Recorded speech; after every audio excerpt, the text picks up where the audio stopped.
असीम Srivastava ji, BS अन्नेगिरी जी, मंच के सामने उपस्थित समस्त अधिकारीगण, प्यारे मित्रों, पत्रकार साथियों, आकाशवाणी के पंचरंगी प्रोग्राम की तरह आपने ये गुलदस्ता बनाया। मैं आपको बधाई देना चाहूँगा। ये बहुत अच्छा निर्णय है। मुझे नहीं मालूम, मैंने ध्यान नहीं दिया होगा, मेरी गलती है। IAS या IPS की मीट जब होती है तो वो अपनी सेवाओं को लेकर के भी कोई सत्र आयोजित करते हैं, शायद मेरा ध्यान नहीं गया है। लेकिन हमारी दैनंदिन के कामों को भी प्राधान्यता देते हुए मैंने कहा, ये जब आज भी आप यही सब बात कर रहे हो तो फिर आपके एसोसिएशन का प्रदेश भर से इकट्ठे होने का मतलब क्या है? आप आपस में मित्रता, प्रेम भाव, खेलकूद, तो मुझे बताया कि वो कल भी करने वाले हैं। तो मुझे संतोष हुआ कि चलो ये तो अच्छा हुआ, क्योंकि हम सब अपने रोजमर्रा के काम के साथ साथ हमारी व्यक्तिगत रूप से एक परिवार भाव के आधार पर लंबे समय तक हम एक साथ एक सेवा में रहेंगे, तो एक दूसरे के अनुभव का शेयर करते हुए एक पारिवारिक भाव बनाने की जरूरत भी है। ये अलग बात है। ये मैं सोचता हूँ आप भी उत्तर दोगे इस बात का कि हमारी ये लोकतंत्र कितनी खूबसूरती है, जिसमें हमारी विधायिका का अपना महत्व है, कार्यपालिका का अपना महत्व है, न्यायपालिका का अपना महत्व है।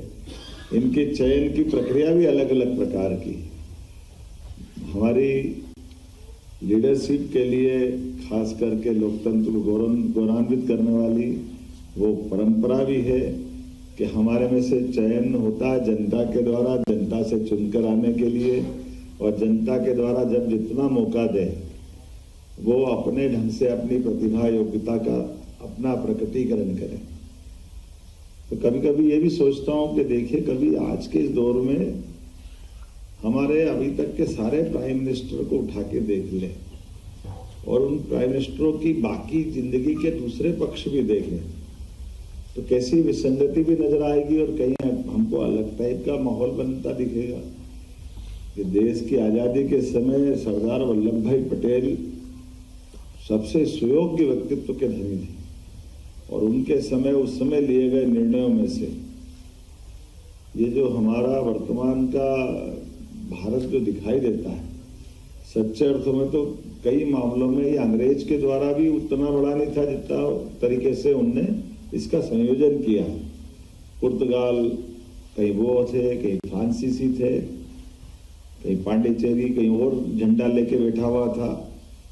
हमारे पास वर्तमान के दौर में उन उपलब्ध संसाधनों के बलबूते पर यशस्वी उप प्रधानमंत्री, वो डिप्टी PM थे, लेकिन उप प्रधानमंत्री ने जो भूमिका अदा की कि पूरे देश के 600 से ज्यादा रियासतों को एक झंडे के नीचे लाना, और उसकी जो विरासत के उत्तराधिकारी रहे प्रधानमंत्री माननीय जवाहरलाल नेहरू जी जरूर थे, लेकिन जवाहरलाल नेहरू जी के बाद में हम सब देखते हैं, नेहरू जी के बाद शास्त्री जी आए, शास्त्री जी के बाद लंबी परंपरा है।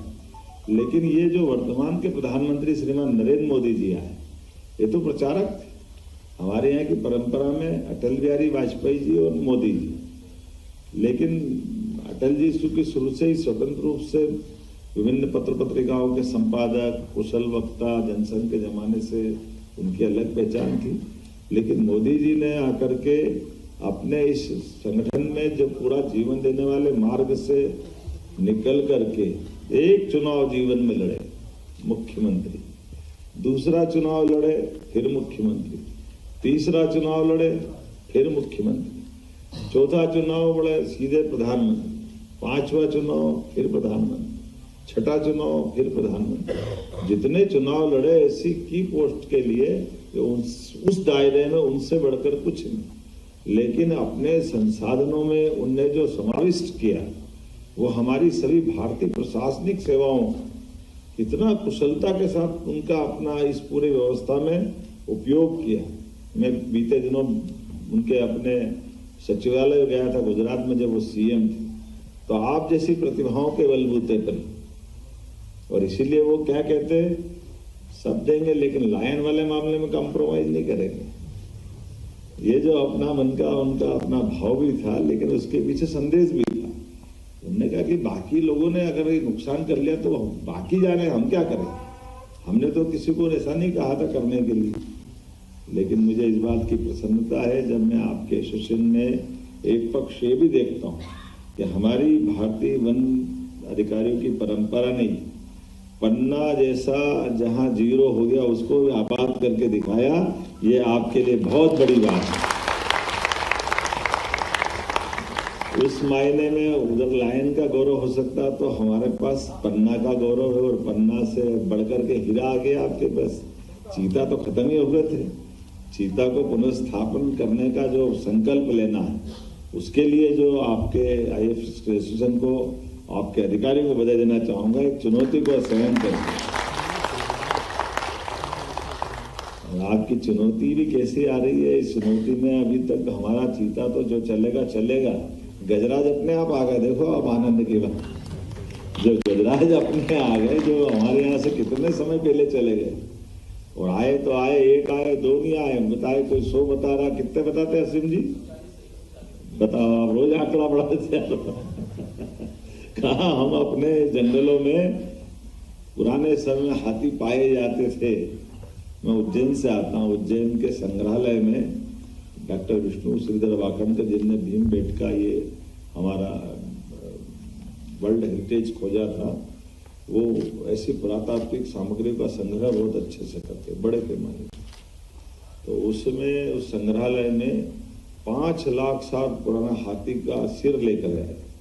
वो हाथी के सिर का जो ढांचा है वो देख करके लगता है कि हाथी का सिर इतना बड़ा होता होगा, लेकिन वो अपने लिए एक तरह से आइडियल है।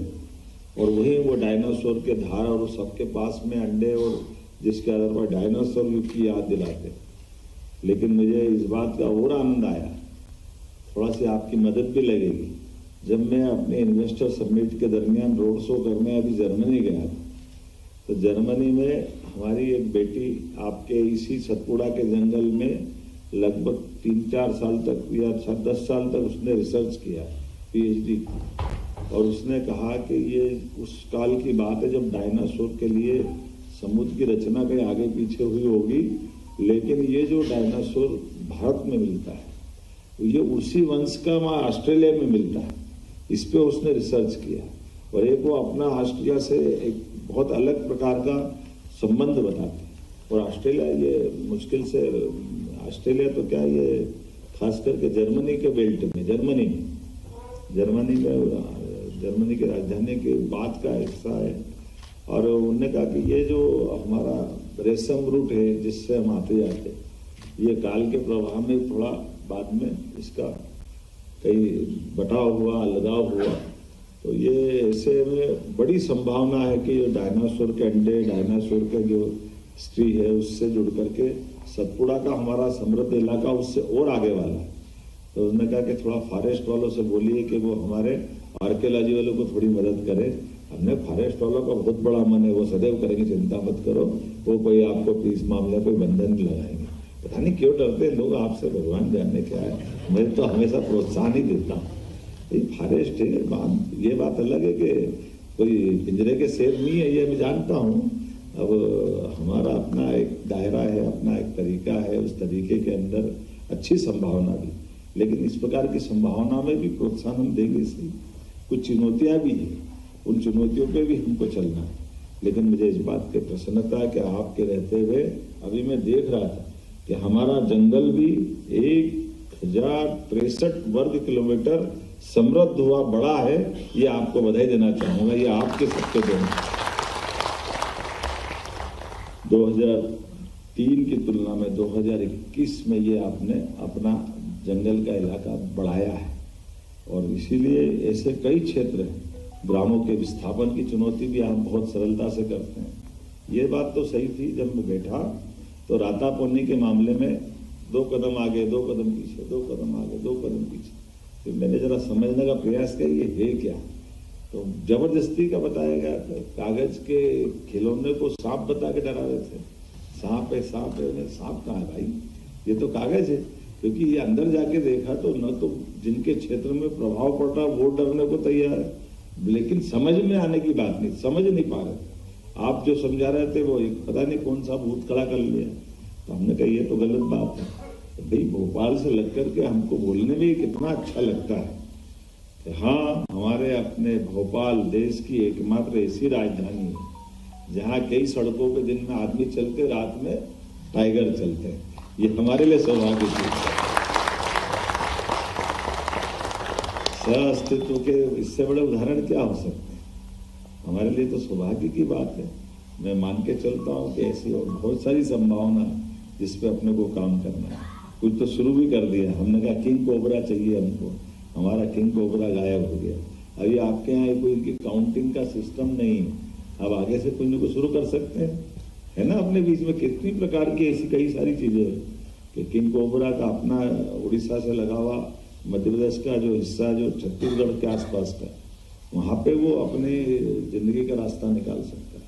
क्योंकि ये बात सही है कि टाइगर जब निकलता है तो टाइगर का एहसास अपने आप हो जाता है। हर वन क्षेत्र वालों के बारे में क्या बताना, आम आदमी को मालूम पड़ जाता है कि जंगल में कोलाहल हो रहा है, हिरण भाग रहे हैं, पक्षी चिल्ला रहे हैं, बंदर आवाज लगा रहा है, सब दूर मालूम पड़ जाए वनराज आ रहे हैं। ऐसी सेम स्थिति किंग कोबरा की भी। जैसे किंग कोबरा अगर जमीन पे आता है तो अपने अपने बिलों से निकल के सांप भागते दिखाई देते पूरे क्षेत्र से, जिधर देखो उधर सांप निकल के उसकी स्मेल से भाग रहे हैं।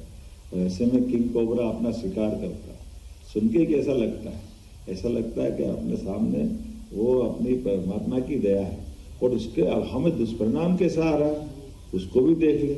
उसका दुष्परिणाम ये कि किंग कोबरा के गायब होने से हमारे डिंडोरी जैसे, मैं वहाँ का प्रभारी मंत्री था, हमारे उस डिंडोरी जैसे जिले के अंदर पूरे साल में सर्वाधिक रूप से क्षति अगर सरकार की अगर कहीं होती है तो सर्पदंश की घटना के बाद होने वाले देने वाले अनुदान से होती है। क्योंकि एक व्यक्ति को 4 लाख, व्यक्ति का 4 लाख का सवाल नहीं, लेकिन 200 लोग अगर मारे जाते किसी एक साल में, कितनी बड़ी बात है। लेकिन केवल वो इसलिए कि वहाँ अपने आप किंग कोबरा में जगह छोड़ दी। तो ये हो सकता है कुछ अतिशयोक्ति भी हो, लेकिन इस दिशा में जो आप लोग अध्ययन करेंगे कराएंगे तो उसकी सही बात भी आएगी। और यही तो निदान लाना है, इन सारी बातों को खड़ा करना। एक और बात जो हमने कही थी उसका रास्ता भी निकालेंगे। बीच में से माननीय न्यायालय, उच्च न्यायालय, उनकी कई बार हमको अपनी अपने दायरे में आकर के कई बार समझने समझाने में भी कोई फर्क आता है। लेकिन आप आश्वस्त रहिए, बिल्कुल आप अच्छे से अच्छा काम करोगे, सरकार सदैव आपके साथ रहेगी। और खासकर मुझे तो बहुत मजा आता है, मैंने इसलिए मन से ही टूर बनाया। अभी हमने कहा घड़ियाल देखने जाए, घड़ियाल चूंकि कोई कारण बन गया उस दिन थोड़ा यूनियन कार्बाइड वाला, इसलिए हमने उसको अवॉइड किया।